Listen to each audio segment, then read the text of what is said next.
And sometimes the channel. In the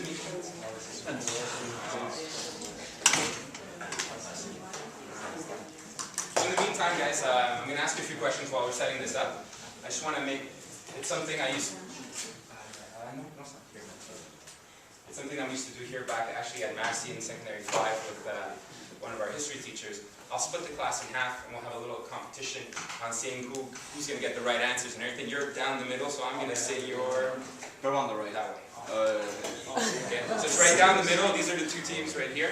You're just securing the over just so it's very simple. It's about Remembrance Day. It's not anything complicated. It's things you've already seen or heard before. First question. I'll take it to this side since I've added another member. When is Remembrance Day? Very quick. The actual day. November 11th. Terrific.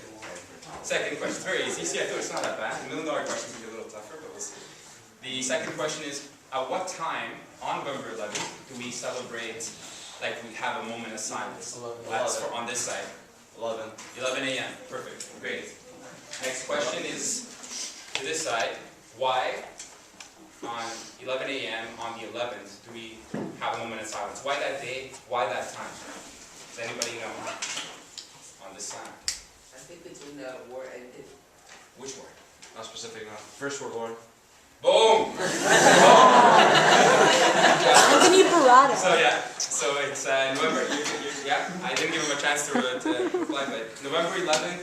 So 11th minute of the 11th hour of the 11th day of the 11th month in 1918 was when the officially World War I ended. And so that's why we celebrate on that day. But we also take that time to remember the rest of the wars and the rest of the veterans. So that's when it started, but we still remember all the other veterans. Another question since they got it.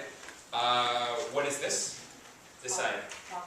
Okay, that was an easy one, but why do we wear the poppy on Remembrance Day? This side still. No wrong answers. To remember the soldiers who died in the name of God. Exactly. Is there one answer? Isn't it also mentioned in the poem Flanders Fields? Exactly, also because of Flanders Fields, right? What happened was that back in the day, we would have, in World War I, you used to have what was called a war of attrition. You would have, and you would see this in the movies like Braveheart, you would have one camp on this side, and you would fight against the other guys over here, and everybody runs against each other, and they collide, and the swords are hitting each other, and then a bunch of people would just die over here, right? Because everybody's colliding right here. So they would die, and in those fields, like one of them being Flanders Fields, they would just die, and the blood that was spilled on those fields is the red of the poppy, but also because the poppies would actually grow in those fields. So once everybody was dead, and you would have tombs, the poppies would still grow between those fields.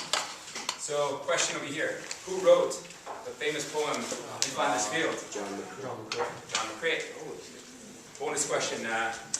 You know why he wrote it? Yeah, it's random. He wrote it. Do you know? He was a soldier in that war, and he was looking, he was writing down what he saw.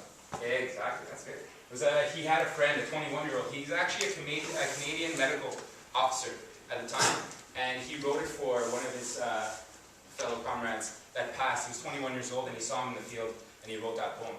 Not many people know that he actually was a doctor here in Montreal at the Royal Victoria Hospital.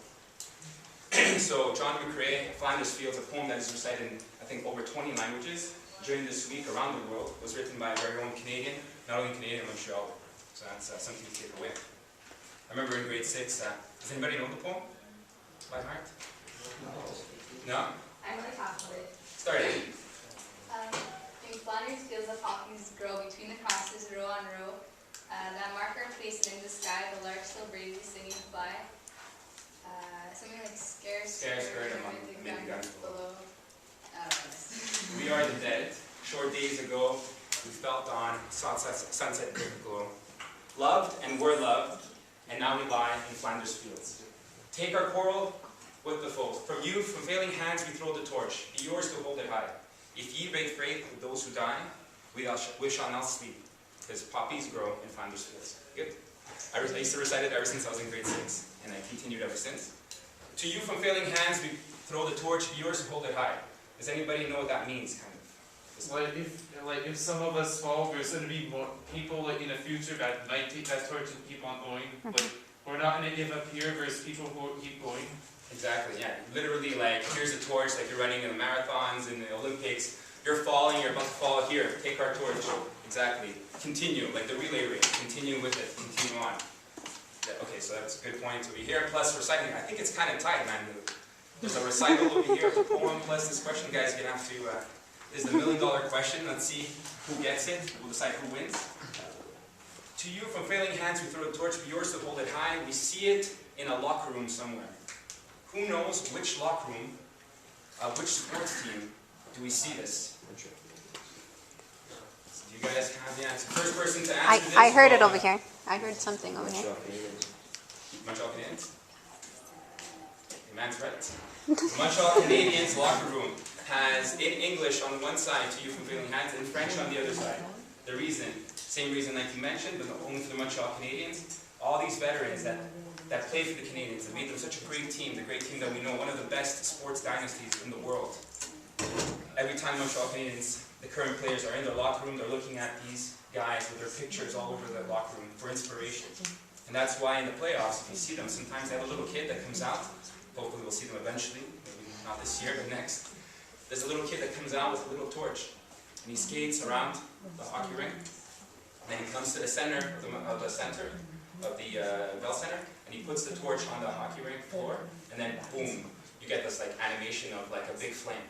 So that's the reason. It's to carry on from that poem, then to the hockey team, to Montreal, showing that the ghosts of the past, the Canadians of the past are here with you, so that you can become a better team in the future. And it's the same thing with the poem itself, guys.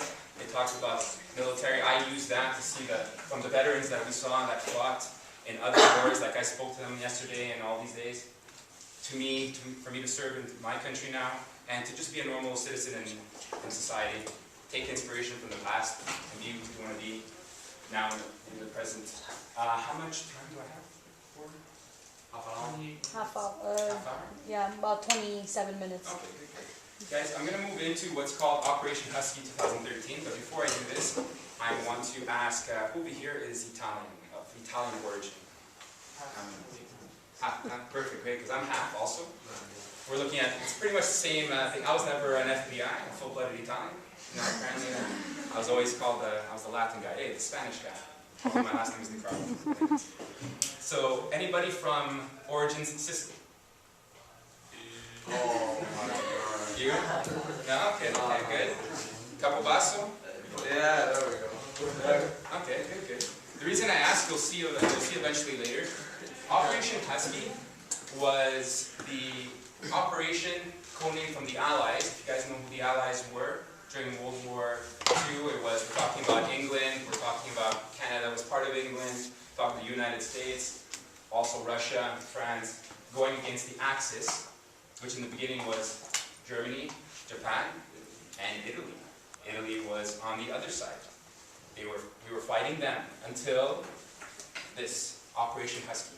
Operation Husky is when the Canadians went over and liberated Sicily, and then eventually with the rest of the Allies, and then Italy came on our side, and we liberated the rest of Italy. So this is what I'm going to talk to you about a bit today. Oh, you could also just use the board. Oh, look at that. So I'm just going to make sure I reference with the good points on what actually everything happened. As the Canadians, we were never many people. Like, our army is very small compared to the Americans, compared to the British and all that. But we're known for our efforts, for our valiant, the fact that every soldier is worth, like, pound for pound. You know, if you hear that in boxing, this is a pound for pound, one of the best boxers in the world. It means that although we're not 1 million people like the Americans, soldier per soldier, we're one of the best in the world. And I'm not just saying that just for Canadian Forces, there's others that have told us, even the Germans have told us after we beat them. They're like, you guys are better than the Americans and whatnot. So in the beginning, these guys, it was 1943, early 1943, so 69 years ago. The Allied generals, they were in North Africa, so pretty much, I'll go to the map right here. There was the War of North Africa that was occurring right here. And after they had beat the Germans in North Africa, they're now planning to take and invade Italy. Part of the strategy was that you had the English and the British coming in from Western Europe. Now they wanted an entrance from south, from Italy, going in so they can encircle the Germans and eventually take over Germany. So they're planning to take this invasion. Around 20th of June 1943, they decide we're going to take Sicily. They decide to go from North Africa, and they're going to be going that way. 25,000 Canadians were sent for the first time, and they were leaving from England. And they created what was the largest armada in history at that time. 2,500 ships, 160,000 men. Are literally, when you watch the movie Troy, I don't know if you guys, or any other war movies, you know when you just see ship and ship and ship in the waters heading towards land, that's exactly what was happening in the Mediterranean. The largest at the time. Now, their intentions were to, oh wait, yeah, let's use this. So these are some pictures of the 25,000 Canadian men. Yes? So the Armada, you said the biggest one had Canadians and British, or just like only And Americans. Oh, so all three of them were in that Armada going to Sicily? Yeah. Out of the 160,000 men, you had Americans, you had British, and you had Canadians in there. So these are some Canadian men that were actually relaxing before they were leaving. So these 25,000 men did not know where they were going. And this is Sicily. This is where they're arriving. They were going to arrive in Aquino. If you notice, in red is what the trajectory that the Canadians took. The dotted red is the British, and the green is the American. Now the idea, they told the Canadians, okay guys, we know you don't have much experience. The only experience the Canadian soldiers had before this time was in a year before, 1942, in what's called the Raid of Dieppe. I'm from a regiment here in Montreal called the Fusilier Mont-Royal. It's a Francophone regiment. It's pretty much the castle that you see like on Avenue de Pain downtown. It really looks like a castle. And what we had, one of our responsibilities was the raid on Dieppe. We didn't have much experience. It's pretty much we went into France, once again by boat, to try and take France out. In the end, the Germans saw us coming. I won't go into details, it wasn't our fault. And a lot of our men passed away. The 70th anniversary of that raid on Dieppe was this year, it was August 19th, 1942. And so 7 years later was this year, and we had a commemoration there. It's most probably the last time we're going to have something, commemoration that important. The veterans from those years, they're just old. You know, like you see them, they're 91, 92, 94. I was with one just last year for Remembrance Day. I was with them to commemorate and to talk about that. And he passed away a month later. I was probably one of the last military individuals that got to spend time with him. And the stories, that's for another time. I'll tell you the stories these guys went through. Escaping and getting caught again and escaping again. And they went through a lot. So now the Canadians are being tested and they're saying, okay, you're going to take Aquino. You're going to have the Americans on your left, you're going to have the British on your right, you'll be supported. What we call this is your flank are supported. So when you're going in, if I'm going this way, I'm looking in front of me, but I want to make sure that to my right and to my left I'm protected. So I'm like, okay, Americans, good, you're protecting me on my left. British, good. So I'm going to go in and start attacking. What they didn't say is that you're arriving on July 10th, 1943, but the American and the British are coming in later. So when the Canadians came in first, eventually 5 days later they were protected. But when they first got there, they were all by themselves. So sometimes generals play pawns with some people, and that's what happened with us with the Canadians. But we were so great that we only lost 10 men. And when I say only lost 10 men, it's because just a year later, we lost 112 just on the first day. So losing 10 compared to 112, it was great. So we started making our way in through the alleyways. Bark West Beach is in Aquino, where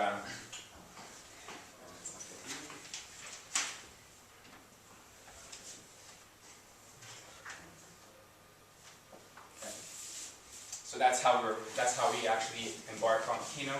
You had these big tanks, you had these big ships that had these tanks inside, and then they embark. And then the problem is that, look, this tank was arriving on sand. A lot of them would get stuck, so the soldiers had to get out and had to go and fight themselves.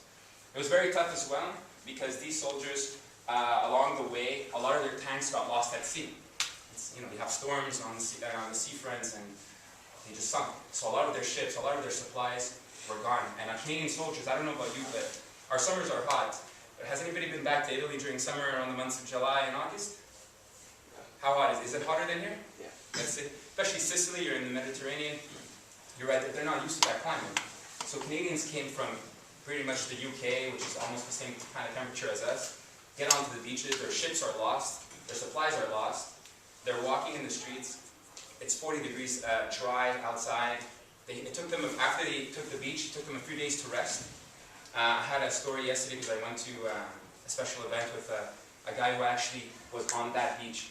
He's 94 years old and still walking, still talking. This guy's incredible. I think it was on CTV yesterday. He's an amazing individual, and he was explaining to me that they didn't have any supplies, so they used to go to the carabinieri. Do you know who the carabinieris are in Italy? It's like the police officers. And they went in and they had to actually arrest people. Well, not arrest, but take their stuff away. Like, I need your car.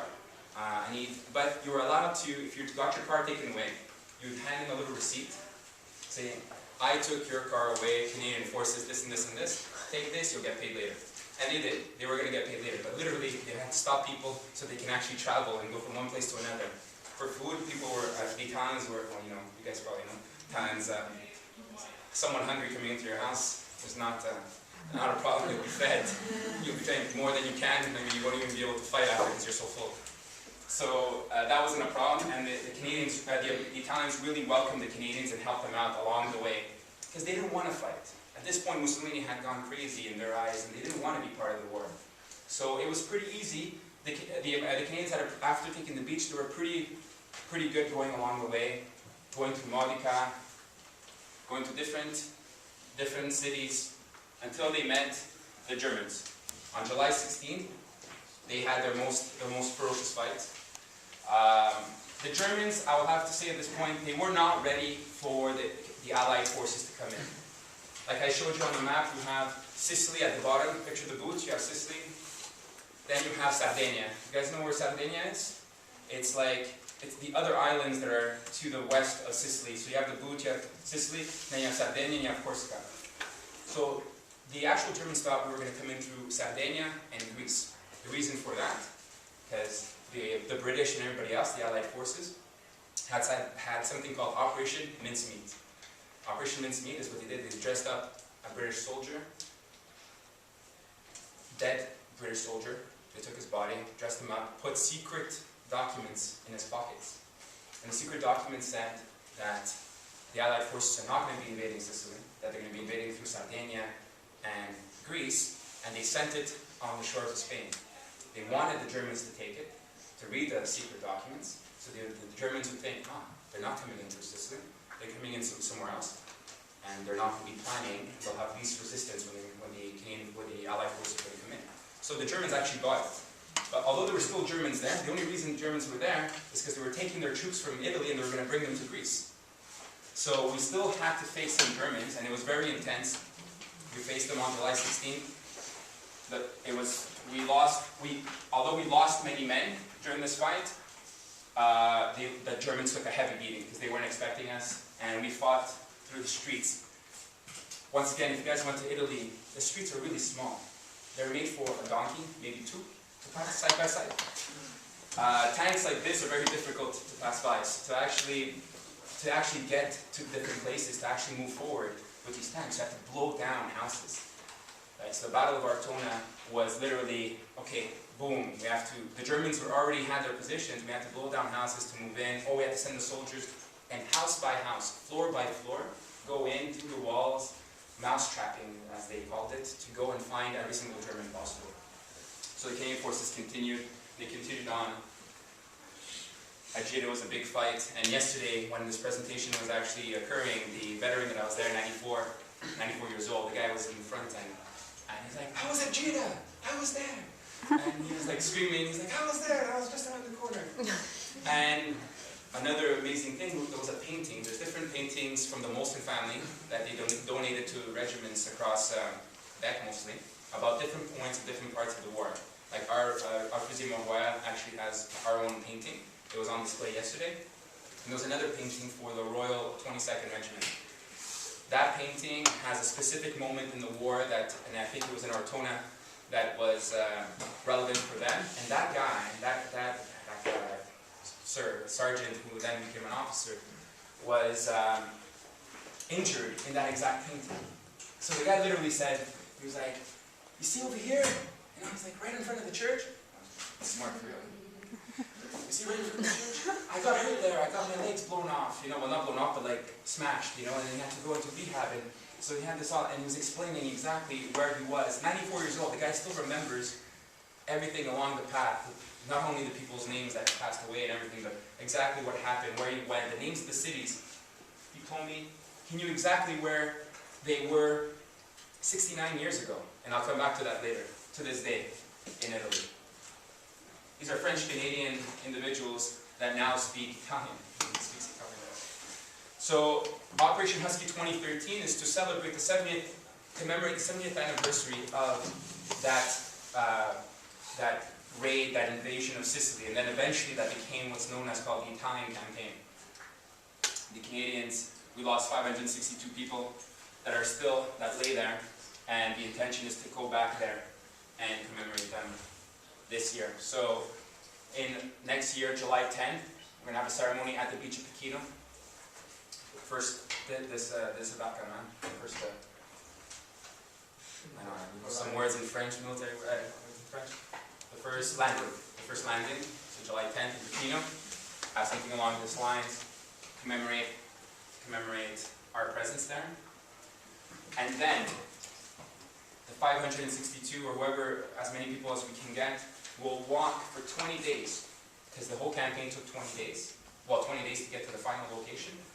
Through the mountains of Catania, the plains of Catania, all the way to the final destination, to Ajita, where we're going to have the final presentation. These are the same path that the Canadian soldiers took through the mountains, carrying weight and all that. So that's the intention, that we're going to bring the Canadians, make them march because they marched.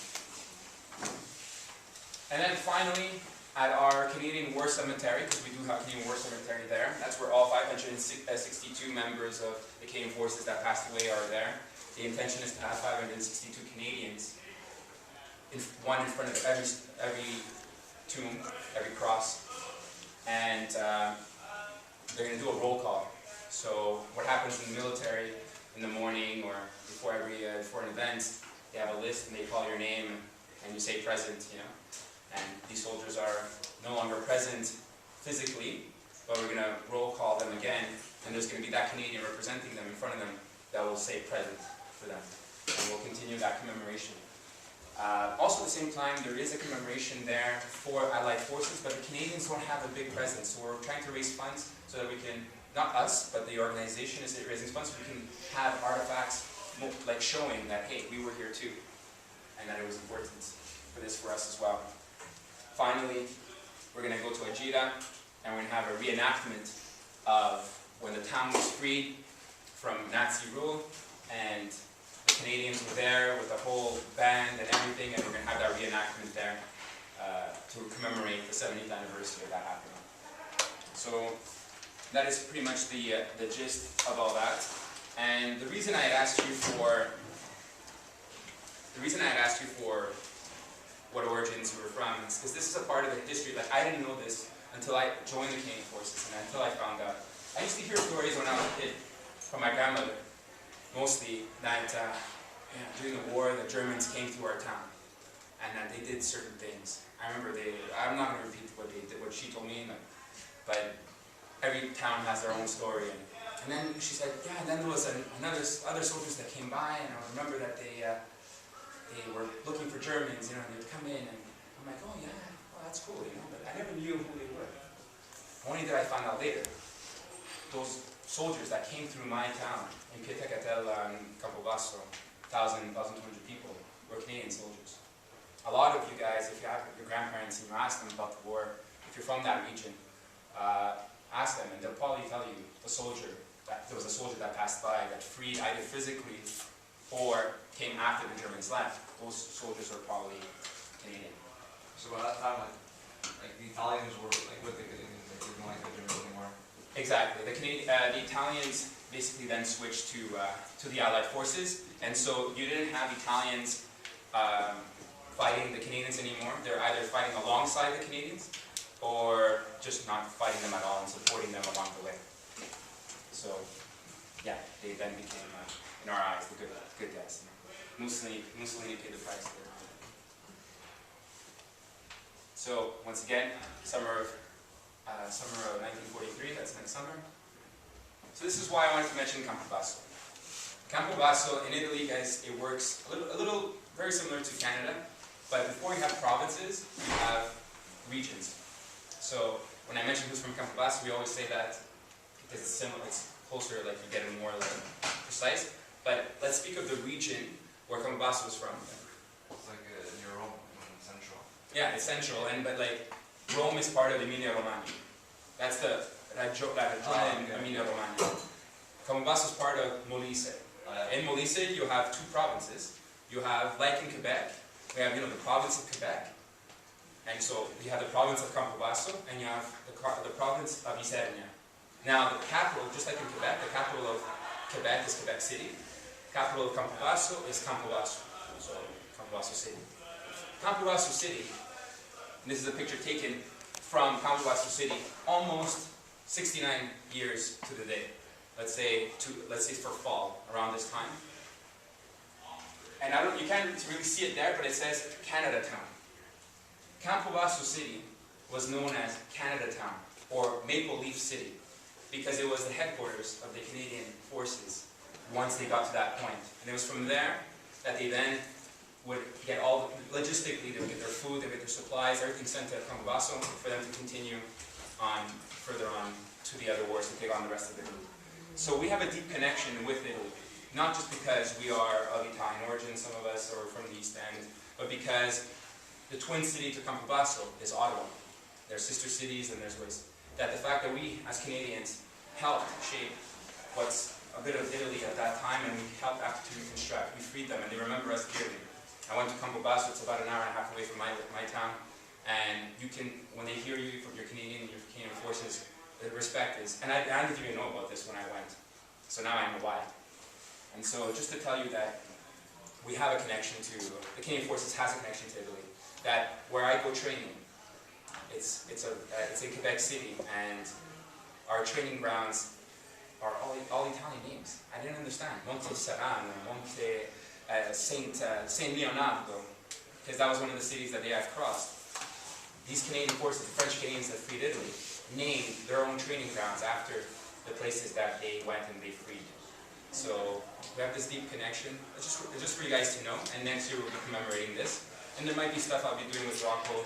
We'll see what happens, to try and commemorate this as well. I think it's something very important. So if you guys have any questions, I'm here to ask about anything. You can ask me. It doesn't have to be important to anything. I'm just going to take questions until the end of class now. Like, do you think our grandparents immigrated here after knowing like the Canadians did good things when they come about so like also like Carlo? It's possible. It's possible they said, that's this connection with Canada. I know it was also probably primarily due to where taking a visa. It was a little tougher also. I think primarily, I would love Canada, but Argentina, if you give me one first, I'm going there. From there after they moved. I know a lot of families, at least from the Campobasso region, they got visas to go to Venezuela. See, I'm half Venezuelan, so that's half Venezuelan. So pretty much you kind of see the connection there. Okay, Italians went to, there's a lot of Italians in Venezuela, some stayed, married Venezuelans, and whatnot, and then they emigrated here, so that's where you see my connection and how it works. And then after they moved to Canada, or people did Australia, they did Canada, Argentina, Canada. Why is it called Operation Husky? Really, why Operation Mincemeat? They throw a Operation whatever. Yeah, Husky. And a good question, because I was trying to make the connection, because you try and make a connection, at least that it sounds Indigenous for Husky. I'm thinking maybe because they knew the Canadians were going first. We were known as Eskimos, by non-Canadians, they call us whatever, we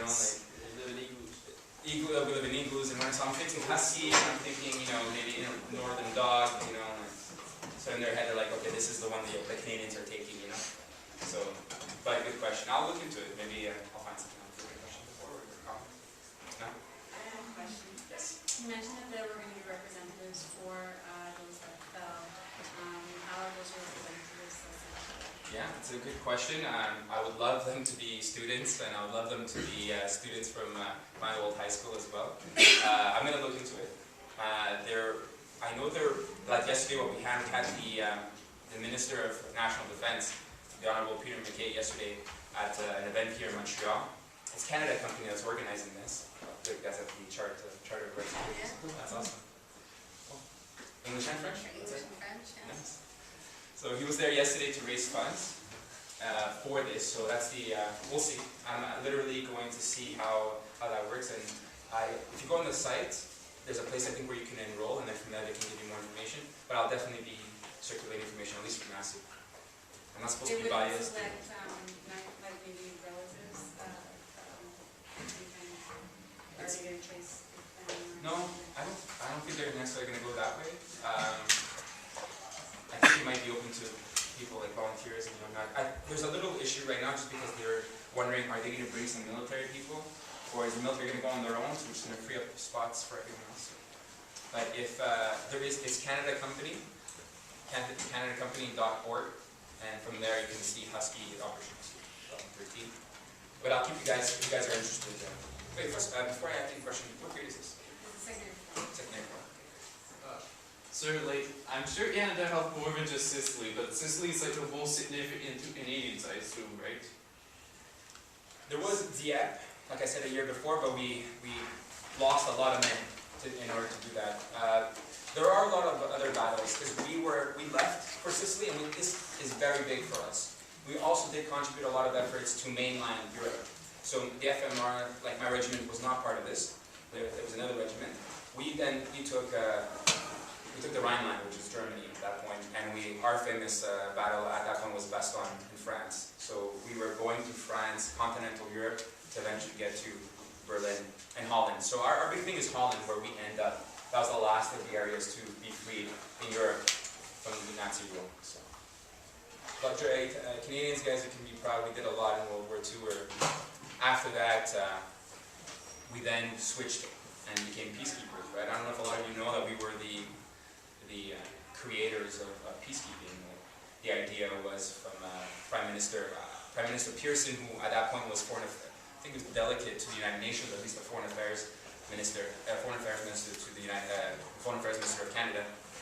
There was the Suez Canal crisis, and the French wanted it because the Suez Canal at the point was the entryway to the exit way to the Mediterranean to get the oil. It was a very important port, so the French wanted it. The British had it before, and they still want to keep rights to it. The Egyptians, that it belongs to them. It's like saying the St. Lawrence Seaway, and you have the French and the British that are there, and they're like, no, this belongs to me, this belongs to me, and us we're like, no, this is ours. It's our St. Lawrence Seaway. So the Egyptians are like, this is ours. I don't know why you guys are fighting over this. We want it. Big conflict, we're going to fight each other. Canadians said, wait, let's create an army of different militaries to come in and just protect, to stop people from fighting each other. Because the Egyptians were going to come in and they were already like trying to kill the French, and the French were doing so. Let's stop this from happening. We're going to call these people peacekeepers.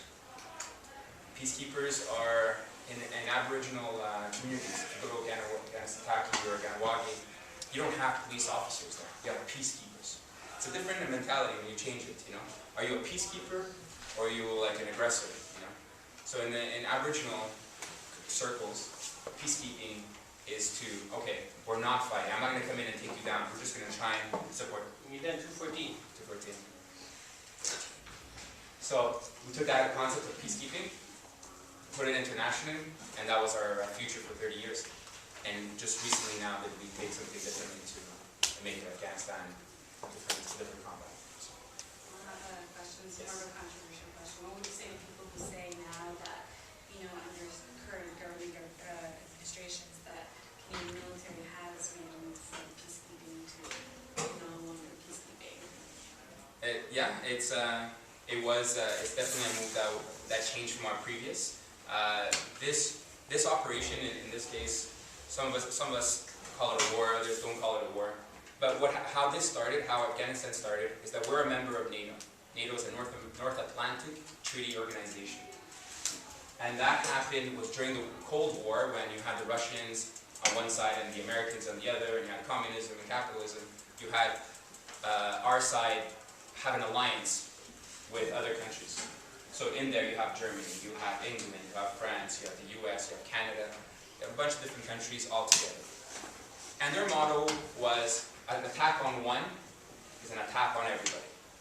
So just to finish off, when 9/11 happened, Afghanistan attacked the US. And as an attack on the US, NATO said an attack on one is an attack on all. And we went in as supporters of the US, and that's why we're still in Afghanistan. So.